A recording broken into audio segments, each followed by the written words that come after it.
What's up, guys? The Snowman here, and the 2019 Women's World Cup final is officially set. It will be the defending champion United States against the Netherlands. I'm still kind of catching my breath from a very eventful second semifinal. The Dutch just beat Sweden 1-0 after extra time, and then of course the United States defeated England 2-1 in a great game on Tuesday. If you watched my Women's World Cup preview, my predictions video, you will know that I did indeed predict this back last month, US to play the Netherlands in the final. I definitely got a lot of predictions wrong along the way too, but I'm happy that these two teams have made it to the final. I felt all tournament long, the last couple of years, like these are the two best teams, and especially when the draw came out back in December, I just thought that these two teams would be on a collision course for the final. So just a few minutes here to talk about this matchup. It will be the defending World Cup champions against the European champions. All right, so taking a look at the formations now, we'll start off with the United States. They'll likely be in their familiar 4-3-3 formation, and it starts in the back with Alyssa Nair, who's coming off her kind of coming-of-age performance in the semifinal against England, where she had an incredible full extension save on the far post curler in the first half to deny Keira Walsh, and then saving the penalty in the second half to deny Steph Houghton. Just incredible. I thought she finally earned her place on the team. Alyssa Nair, couldn't be more proud of her performance. The back line, you have Dunn, Dahlkemper, Sauerbrunn, and O'Hara. Crystal Dunn, not really a conventional left back, lacks some natural 1v1 defensive instincts, but she's definitely held her own in the last two games. And Kelly O'Hara, so proficient at getting up the field on that left flank, joining the attack. She's one of the best two-way defenders in the world. Then the midfield, so versatile, so just consistent. Julie Ertz, Lindsay Horan, and Rose Lavelle, the likely starters. That's if Lavelle will be healthy enough to play. She might have picked up a hamstring knock in the last game, but hopefully Lavelle's good to go. We know Julie Ertz, she sits back more, helps the center backs make tackles and win possessions. Horan more of the box-to-box midi, and Lavelle plays higher up the pitch. She'll try to connect things with the front three. And it is a front three for the Americans that has been on fire. Megan Rapinoe, Alex Morgan, and Tobin Heath. Hopefully, the hero Megan Rapinoe will be back for the final. She should be back, but the hamstring did keep her out of the match against England. But we know what she's done. 2 goals against Spain in the round of 16, 2 goals to down France, the host nation, in the quarterfinals. Absolute heartbeat of the team and the clutchest player on the squad, in my opinion. And then you have Alex Morgan, the leader in the Golden Boot race with 6 goals. Picture-perfect header on her 30th birthday, and the tea-sipping celebration heard around the world. I absolutely love it. Then for the Netherlands, it is a 4-3-3, just like the United States. Have a very similar style to the U.S., actually. Starts in with the back for them. Sari van Veenendaal, their captain, very experienced keeper in the back. Then I feel like their defense, probably their weaker part of the squad, with Van Lunteren, Van der Graat, Bloodworth, and Van Dongen. Not a ton of speed there, so I think there are some holes to exploit for the United States. But the midfield is awesome. Very similar to the U.S. Sharita Spitze, Jackie Groenen, and Daniela van de Donk. Spitze will stay back, very much like Julie Ertz.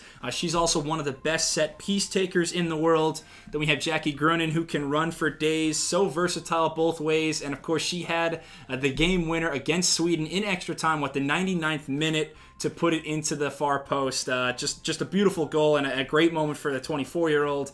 And then Van de Donk loves to play to the forwards, very similarly to Rose Lavelle. But she's truly a roamer. I watch Van de Donk's positioning sometimes, and she's all over the pitch.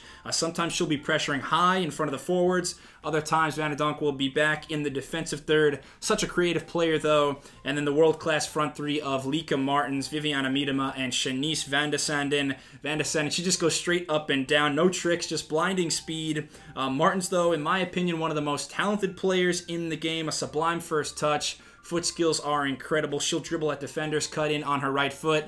She, though, much like Rapinoe, missed some action. Started for the Netherlands in the semifinals, but had to be subbed out at halftime due to a nagging toe injury. So hopefully for both of these teams, they have their best players healthy. And then Viviana Miedema, the clinical number 9, does not need a ton of space to get her shot off. So I think the two most important matchups to watch here, one of them is going to be the left forward for the Dutch, Lieke Martens, against the right back for the States, Kelly O'Hara. USA probably going to dominate possession for the most part in this game. The Netherlands are going to have to score on the counterattack, and that's why Kelly O'Hara, she's a great defender, but she can get caught out of positioning if she's up far on the pitch joining the attack. She loves to link up with Tobin Heath.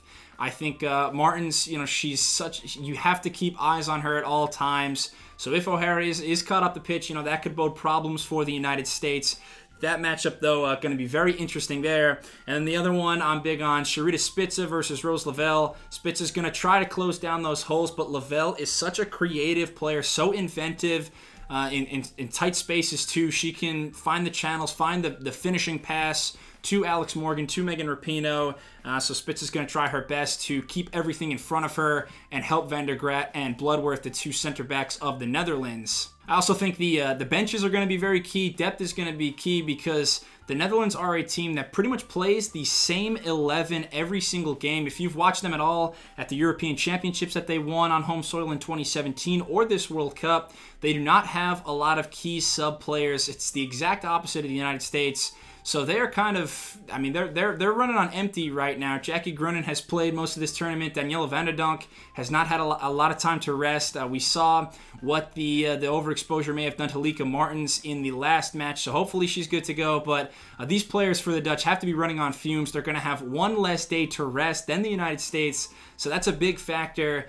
Meanwhile, the Americans can just bring off so many great players off the bench. We saw it last game with Kristen Press scoring the header. Carly Lloyd is a former FIFA Player of the Year. Mallory Pugh hasn't even seen the pitch much this tournament, but she is a star for the future. So I think depth is going to be key as well, and it certainly favors the United States. My prediction for this final, I don't think it's too daring of a prediction, but I'm going to say the United States wins it over the Netherlands 2-1, the same scoreline that they had in the round of 16 against Spain, same scoreline against France, and the same exact score that they just disposed of England with, 2-1.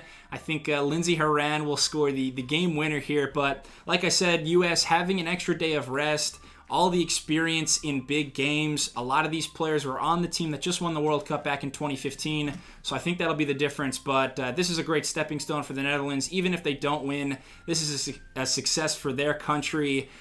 Their football-hungry nation, it's just growing so much. They really appreciate women's football now. After the Euros in 2017, they support this team so well, and it's so nice to see the two teams with the best crowd support this whole tournament are playing in the final. So I can't wait. Not to brag, but I did call it from the beginning, and I'm so excited to watch this. Lieke Martens, Megan Rapinoe, Alex Morgan, Van der Donk, we've got the best players in the world in this game. Maybe France and England slightly better as a team than the Netherlands, but there's going to be some world-class talent on display, and it's going to be good. So thank you so much for watching. If you enjoyed this video, please subscribe to the Snowman Sports Media. Give me a thumbs up, leave a comment, and I'll be back very soon. Cheers.